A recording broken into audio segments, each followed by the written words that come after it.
Many thanks to Squarespace for sponsoring this week's video.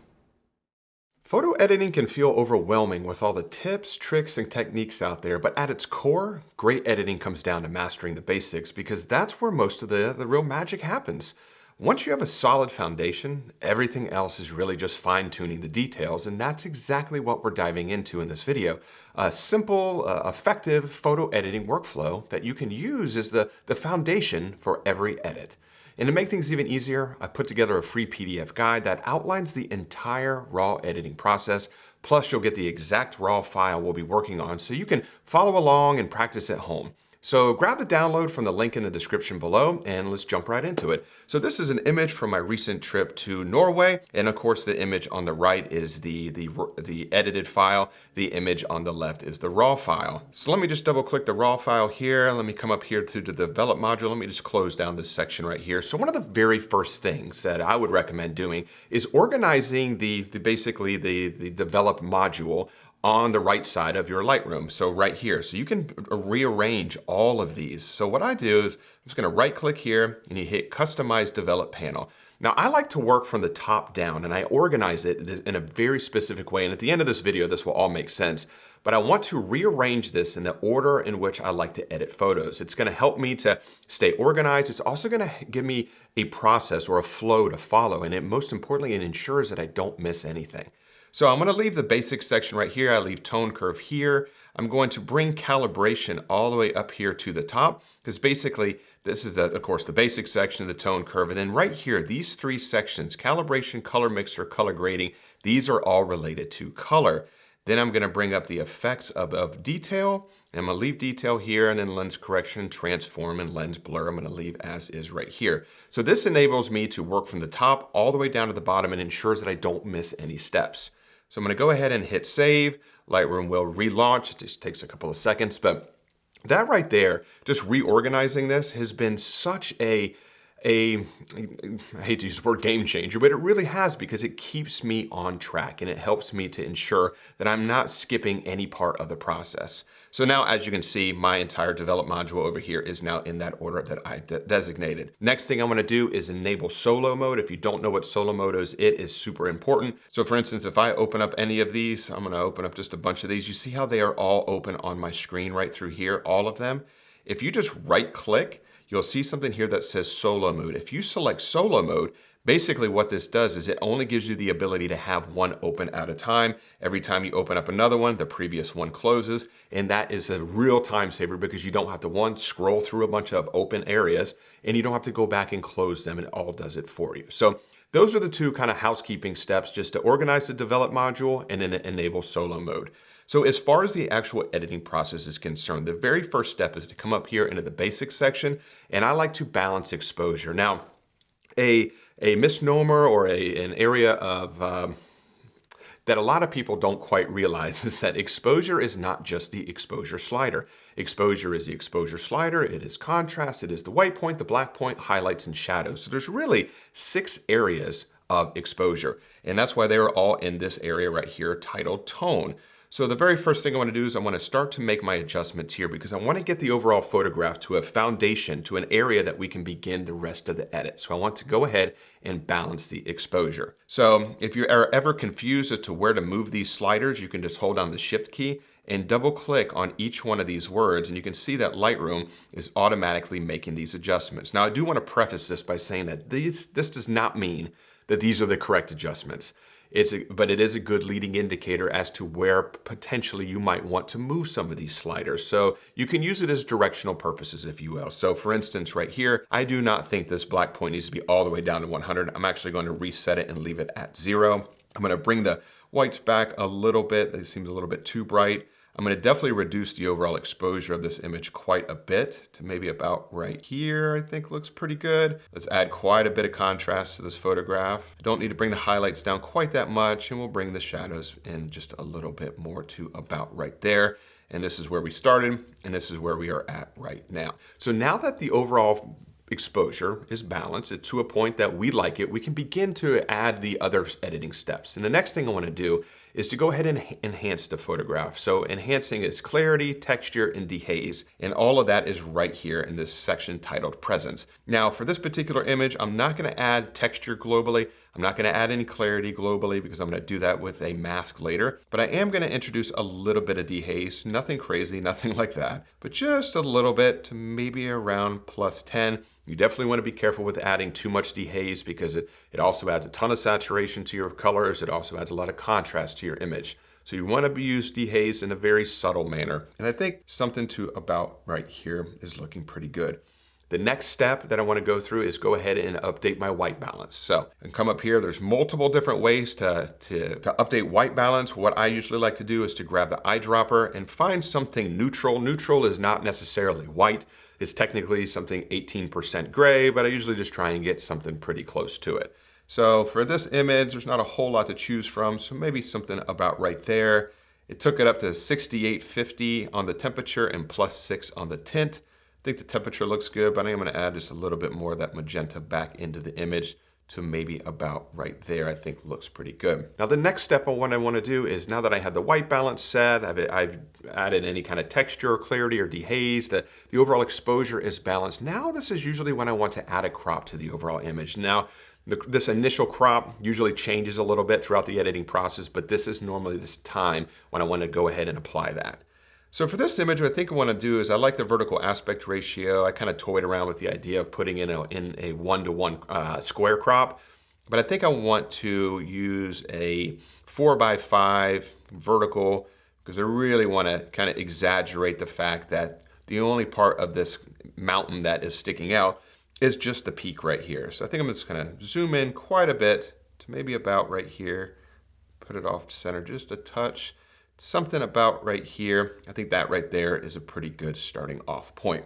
Now at this stage of the game, this is where I want to impact color. Now editing this image from a color perspective is pretty simple. There's really only two colors in it. We've got a couple different shades of blue and white. That's about it. So I'm gonna come down here to, actually I skipped a step. I wanna come over here to tone curve. So forget everything I just said about color. First thing I wanna do is go ahead and impact or change the tone curve. Now you don't always have to use the tone curve, but it is a great way to add some additional contrast to the overall photograph. And if you're not comfortable using the tone curve, a great way to become comfortable is using these point curve right here. If you drop this down from linear, you can select medium contrast, you can select strong contrast, and you can see that Lightroom is automatically adding a tone curve with the histogram of this photograph in the background.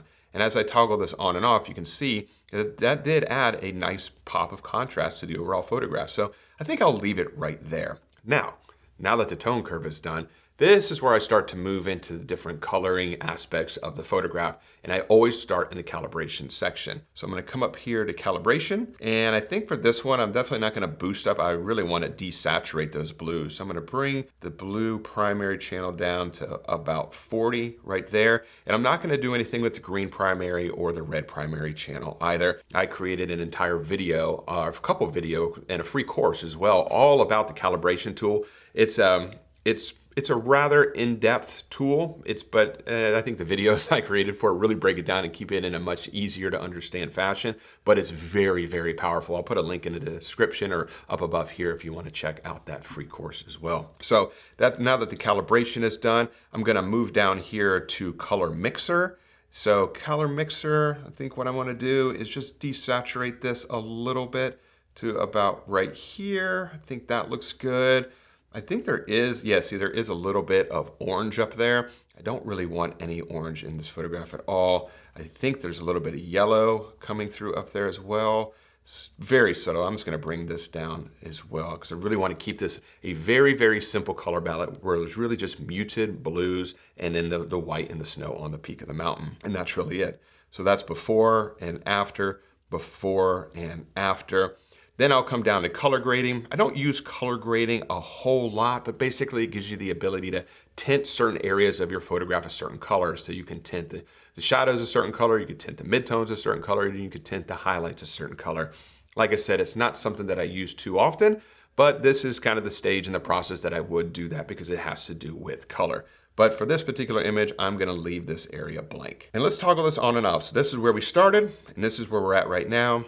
This is before and this is after. So now that we've added contrast, we've balanced the exposure, we enhanced the photograph, we went ahead and made all of our initial changes to color, this is where I want to start using local adjustments, using masks, to kind of get more refined with where I've placed certain edits. So the first thing I'm going to do is I'm going to come up here to the mask section. I'm going to come over here to radial gradient, and I'm going to draw a big radius right across the center of this image because I really want to, I don't think I really want it that big though. It was a little bit too much. Up here to fit. And I think something like this is more appropriate to about right there. I want the feather to be at 100 because I want that transition to be very, very soft on the edges. And then I'm going to bring up the exposure a fair amount, reduce those highlights just a little bit. Let's boost that white point up a fair amount as well. Bring that down just a touch more and add some additional contrast to that area. And let's toggle this on and off. And you can see what that is doing. I'm really just trying to draw additional interest to the peak of the mountain because this is a very simplistic photograph and I just want to draw the viewer's eye right into the peak of this mountain. So I think that looks nice right there. I'm going to come over here to objects, and this is where I want to apply a lot of that texture and clarity, but I'm going to be very, very refined with where I do it. I'm going to hit the marquee tool and I'm just going to draw a square right around this portion of the mountain, and we'll let Lightroom go ahead and select it. And now I'm going to come down here to clarity. Let's add a fair amount of clarity. Let's add some texture to the photograph. And now as I toggle it on and off, it might be kind of difficult to see on the screen recording, but you can definitely see a subtle change right there, only adding clarity and texture to the mountain. That's why I didn't do it in the initial stages of this edit, because I don't want to add clarity and texture to the clouds. I want those clouds to remain soft. I only want to add clarity to the rugged nature of the peak of this mountain. So now I'm going to come up to create new mask again. Let's do a linear gradient and let's drag this across the top up here to about like that. And let's reduce this exposure. I'm ultimately trying to close off the top of the image, and I think by darkening it is a great way to do that. I like to do that across the bottom too. So let's come over here to linear gradient. Let's drag another linear gradient right across here. And let's darken this. And this basically just kind of contains the overall photograph. You know, the top's a little bit darker, the bottom's a little bit darker, but the center, where the most important part of this photograph is much more brighter. So it just kind of draws the viewer's eye into the center of the scene. And as I toggle all of these masks on and off, you can really see what that has done to the overall photograph. It definitely looks much more focused. Maybe we'll add a little bit of contrast to that lower area there, reduce those highlights a bit. I'm going to come back up here to this first linear gradient. I'm going to do the same, add some contrast, reduce those highlights a bit to a point right here. I think that looks good. Let's toggle the entire edit on and off. So this is before and after, before and after. We're definitely getting much more focus now. I'm going to come back to the original radial gradient and I want to bring that white point up quite a bit more. There's something about right there. I think it looks pretty good. Maybe reduce those highlights just a touch more to about right there. I think that's starting to come together. And now before and after, before and after. So now that all the masks are complete, and I usually will kind of go back and make some subtle refinements, but this overall flow is the same flow that I use on every single photograph, and it has really helped me to stay organized. The next thing I want to do at this point is to go ahead and add any kind of a vignette effect to the photograph. So I'm going to come over here to effects, and as you can see, we are literally working all the way down this right here, all the way down from the top, all the way down to the bottom. I'm going to bring this down to maybe about right here. I think looks pretty good. Nothing too crazy like that, but just a very subtle vignette. As I toggle that on and off, you can see what that's doing. Once again, just still adding to that fact of just drawing the viewer's eye into the center of the scene. From here, we're getting towards the end of the edit now. This is where I want to do any kind of cleanup. You might have been seeing some of these sensor spots that are in this photograph. So this is the time where I clean up anything that's distracting me. It doesn't always have to be sensor spots. It could be a little stick or a little rock sitting on the edge of my frame. Whatever it is, this is the time where I want to survey the scene and see what needs to be cleaned up. So I'm going to come over here to, well, first let's zoom in to the area in question right there. Let's hit the erase tool, leave it right there, make it a little bit larger, and just select right here and hit remove. Let Lightroom go ahead and remove this area right here. And let's zoom out a little bit and see if there's another area. Yep, there's a couple more up here. Two more. I got a dirty sensor. Let's see, one right here and hit remove. One right here and hit remove. And we'll close that down and take this back to fit. So at this stage of the game, this is where I do any kind of sharpening. I don't sharpen all of my photographs, but for this one, I think I am gonna sharpen it. So this is when I come down to detail at the very bottom right here. And I usually like to bring this sharpening up a lot. So usually around maybe like 100. I'll take the radius to 1.5, the detail to 75, and then I'm gonna go ahead and hold down the Option key on the Mac and start to slide this over, but I wanna get very targeted with where I apply this. So only the area in white is receiving that sharpening.